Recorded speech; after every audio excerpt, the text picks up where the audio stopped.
हाँ जी, नमस्ते। तो लोकेशन थोड़ा-सा डिफरेंट है। एक्चुअली मेरे फ़ादर जो हैं वो मेरे वाले रूम में अभी ट्रेड कर रहे हैं, तो मैं वहाँ पर अभी शूट नहीं कर सकता और मेरा लैपटॉप भी उन्हीं के पास है। तो मैं अपनी सिस्टर के रूम से ये वीडियो बना रहा हूँ। तो आज हम बात करेंगे इज़राइल वाले इश्यू के बारे में। एक्चुअली इश्यू के बारे में नहीं, हम वो जो इश्यू है उसके बेनिफिट में हम कहाँ से मल्टीबैगर पकड़ सकते हैं, कोई गिमिकी कॉन्सेप्ट नहीं है। जैसे मैं यूज़ करता हूँ और मैं कम पैसे पे किसी शेयर को खरीदता हूँ और बाद में वो जाके एक अच्छी वैल्यूएशन पे आता है, तो वो कैसे होता है उस पर हम बात करेंगे और समझेंगे कि अगर हम वैसा पकड़ना चाहते हैं तो इस टाइम पर क्या है। और अगर जैसा मतलब भागा दौड़ी का सा माहौल है तो इस टाइम पे पकड़ेंगे तो आसानी से कौन सी चीज़ पकड़ में आ सकती है, कौन से सेक्टर में, और इसके पीछे की साइकोलॉजी क्या है कि मतलब अभी क्यों लें। तो बेसिकली होता क्या है, जैसे ही इसराइल का अभी कुछ इशू चल रहा है, वॉर चल रहा है, मैं उसके बारे में पूरा डिस्कस नहीं करूंगा। आप किसी भी हिंदी न्यूज़ चैनल को, इंग्लिश न्यूज़ चैनल को देखेंगे तो आपको 50 बातें एक्स्ट्रा मिल जाएंगी। हम बात करेंगे कि अगर हम स्मॉल कैप में पकड़ते हैं और मिड कैप में पकड़ते हैं तो उसमें होता क्या है, फियर बहुत ज़्यादा होता है, एकदम से लोग डर जाते हैं और बहुत जल्दी सेलिंग आती है। तो उसमें होता क्या है, सस्ते पे हमें मिल जाता है। जैसे कि मैंने लास्ट में काफ़ी सारे शेयर्स लिए थे जो कि बाद में मल्टीबैगर हुए। कुछ गलतियां भी थी, उससे हमने सीखा, उसको भी हम डिस्कस करते रहते हैं। लेकिन कुछ शेयर्स थे जो मल्टीबैगर हुए उसके बाद। तो ऐसे माहौल में होता क्या है, अगर कंपनी की अर्निंग्स आ रही हैं, डांस चल रहा है, म्यूजिक चल रहा है, तो उसके बाद डांस भी चलेगा। डांस मतलब शेयर प्राइस को मैं बताने की कोशिश कर रहा हूँ और म्यूजिक से मैं बोल रहा हूँ ग्रोथ को, तो वैसे करके समझें। तो होता क्या है, जैसे ही कुछ ना कुछ प्रॉब्लम आती है एकदम से, तो लोग जैसे डांस करते करते मान के चलो किसी ने गोली चला दी तो एकदम से लोग रुक जाते हैं कि यार क्या हुआ, कैसे हुआ, भले ही गाना चल रहा हो। तो उसी टाइप का माहौल है। जैसे कितना भी डराने की कोशिश करें, लेकिन इस टाइम पर परचेज करना बेनिफिशियल रहेगा। उसका पीछे का रीज़न बताता हूँ। होता क्या है कि जब स्मॉल कैप कंपनी कोई बिजनेस करिए, लेट्स से उत्कर्ष बैंक है, हम उसी के बारे में बात करते हैं। तो फॉर एग्जांपल हम उसको ले लेते हैं, उत्कर्ष बैंक है। तो उसका जो बिजनेस है वो हम लोगों से पैसा लेता है, अपना सेविंग्स अकाउंट बनवाते हैं हम लोग और उसमें पैसा डालते हैं और उसको वो हाई इंटरेस्ट पर यूपी और बिहार साइड में देता है। अब इसराइल के वॉर से यूपी और बिहार के बिजनेसमैन का कोई लेना देना नहीं है। मान के चलो मेरी कोई दुकान है, मैं पाइप बेचता हूँ, फॉर एग्जांपल नल और पाइप वगैरह में बेचता हूँ, और मेरे को इन्वेंट्री के लिए पैसों की ज़रूरत है और मैंने उत्कर्ष बैंक से कोई लोन लिया। तो अब इसराइल में वॉर हो रहा है, इससे मेरे बिजनेस पर कोई इंपैक्ट नहीं पड़ने वाला। अब इसमें आपको समझना ये है कि जो बिजनेस आप परचेज करना चाह रहे हो, जिस कंपनी का आप शेयर लेना चाह रहे हो, वो अगर इसराइल में बिजनेस कर रहा है तब तो सेंस बनता है कि यार यहाँ पे वॉर हो रही है, अब माल बिकेगा नहीं। लेकिन इसराइल की हड़बड़ से मार्केट गिर जाता है, लेकिन जो कंपनी का परफॉर्मेंस है वो अफेक्ट नहीं हो रहा है, तो वहाँ पर अपॉर्चुनिटी बनती है। उसमें होता क्या है, जैसे किसी का 50 का पी है तो वो आपको 40 पे मिलता है, 30 पे मिलता है, 25 पे मिलता है। तो उसके बाद होता क्या है, जब ये चीज़ें नॉर्मल होती हैं तो कंपनी पर कोई इंपैक्ट नहीं पड़ा है। अगर आप देखें कि यूएस और यूरोप में जहाँ पर आईटी सॉफ्टवेयर कंपनीज अपना प्रोडक्ट बेचती हैं, सर्विसेज बेचती हैं, अगर वहाँ पे प्रॉब्लम होती है तो फिर समझ सकते हैं कि यार अब यूएस में ही रिसेशन आ रहा है और यूरोप में ही रिसेशन आ रहा है, तो अब ये कंपनीज अपने सर्विसेज बेचेंगी कहाँ, तो अब इनका जो रिजल्ट है वो खराब आएगा। इस वजह से इनसे डरना चाहिए। वो तो एक लॉजिकल चीज़ है कि भाई डरना भी चाहिए। बट अगर आप देखते हो कि जहाँ पर रेलिवेंट नहीं है, मार्केट गिर रहा है बट वो टेम्परेरी बेसिस पे है और कंपनी पर कोई इफेक्ट नहीं पड़ रहा है, तो वहाँ से आपको परचेज करना चाहिए। क्योंकि अगर कंपनी का रिजल्ट अच्छा आएगा तो आगे चल के वो शेयर मल्टीबैगर साबित होता है, क्योंकि आपने कम गिरे हुए पी पे लिया।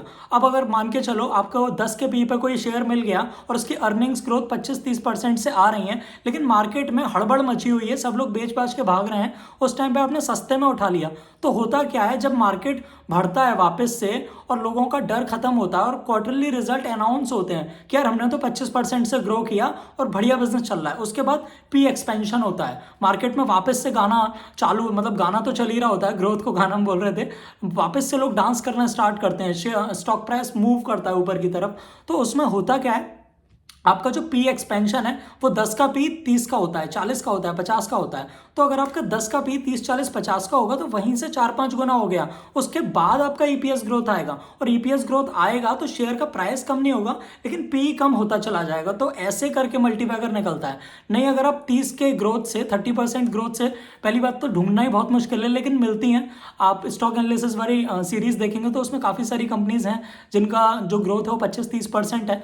लेकिन आप 30% से भी अगर ईपीएस ग्रोथ करते हैं और उसका रिजल्ट देखते हैं साल 2 साल में, तो मेरे हिसाब से वो बहुत टाइम कंज्यूमिंग हो जाएगा, 2-3-4 साल लगेंगे डबल करने में। वहीं अगर ईपीएस ग्रोथ से हम ग्रो करते हैं तो वहाँ से मल्टीबैगर बनता है। मेन पैसा पी एक्सपेंशन में बनेगा। ईपीएस ग्रोथ में वो कंपाउंड मतलब कंसिस्टेंट कंपाउंडर रहेगा। लेकिन जो मेन पैसा बनता है जल्दी जल्दी आपको अपने घोड़े स्विच करते रहने होंगे। आप अगर एक रेस में जा रहे हैं, आप एक ही घोड़े पे बैठ के लास्ट तक जाएंगे तो पी एक्सपेंशन एक लेवल के बाद नहीं मिलेगा, क्योंकि एक बार 10 का पी 50 का हो गया, 40 का हो गया, उसके बाद अगर उसकी ग्रोथ हाई है 30-35% की ग्रोथ है तो भाई बैठे रहो, क्योंकि आपका एक घोड़ा सही निकल गया है, आप उस पर बैठे हो, वो सही दौड़ रहा है। तो थोड़ा फंबल कर रहे हैं यार, थोड़ा बियर करना, मेरी तबीयत तो ठीक नहीं है, तो उसको आप कंटिन्यू करो। बट आप एक चीज़ देखो कि आप अगर कोई लो पी शेयर इस टाइम पकड़ते हो, जो अभी खैर मार्केट नॉर्मल हो गया है, इतना ज़्यादा हड़बड़ नहीं है, लेकिन हमेशा के लिए ये चीज़ सीखना बहुत इंपॉर्टेंट है। पास में मेरे को नहीं समझ आती थी तो उस टाइम पे मैं बेच देता था शेयर्स को, जो कि बाद में लॉस करते थे, हम उसको फिर ऊपर में खरीदते थे और मतलब अल्टीमेटली अपॉर्चुनिटी हाथ से निकल जाती थी। इस टाइम होता क्या है कि आपको जो सस्ते पी पे मिला उसका जो पी मल्टीपल हो गया, वहीं से पैसा बन जाएगा। उसके बाद अगर आपको वापस से कोई माहौल दिखता है या फिर आपको दिखता है कि यार ये फुल्ली प्राइस्ड हो गया और वैल्यूएशन इसका फुल हो गया है और यहाँ से अब अर्निंग्स ग्रोथ उतनी नहीं है, 35% का 25 हो रहा है, 20 हो रहा है, 18 हो रहा है, उसके बाद आप बेच दो शेयर को, आपका 2-2.5 गुना 4-5 गुना बन गया। यहाँ से स्विच करके वापस से ऐसा कोई ढूंढो। जनरली 2-3 साल के अंदर ये गेम हो जाता है। तो उस बारे में मैं बात कर रहा था। वॉर के बारे में बात करने से फायदा नहीं है, ऑलरेडी 50 लोग उसके बारे में बात कर रहे होंगे, हड़बड़ मचा रहे होंगे कि भाई यहाँ मिसाइल चला दी, यहाँ 50-100 लोग मर गए, 200 लोग घायल हो गए।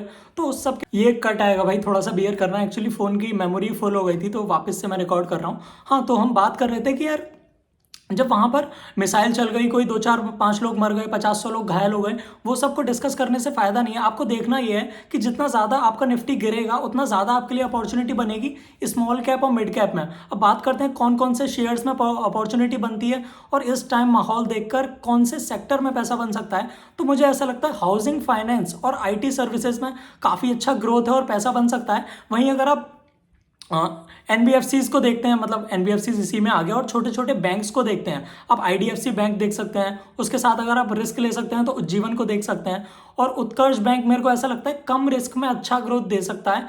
वहीं पर IDFC प्रमोटर पर डिपेंड है, अगर प्रमोटर आगे पीछे हुए, चेंज हुए, तो पूरी स्टोरी चेंज हो जाएगी। उसके बाद इतना इंटरेस्ट नहीं रहेगा इसको मतलब इन्वेस्ट करने के लिए। इसके अलावा बात करते हैं कि IT सर्विसेज में कौन कौन सी कंपनी है। तो आप देखें यार, KPIT टेक्नोलॉजीज हो गया, परसिस्टेंट सिस्टम हो गया और टाटा एलेक्सी हो गया। इनका अगर पी क्रैश करता है तो इनफैक्ट इसमें मतलब इनका पी बहुत हाई है, तो ऐसा तो नहीं है कि ये मल्टीबैगर निकलेंगे। अगर पी क्रैश करता है, भाई थोड़ा बियर करना है, तबीयत ठीक नहीं है, तो अगर पी इनका क्रैश करता है तो ये कंसिस्टेंट कंपाउंडर के लिए बहुत अच्छी मशीन्स हैं।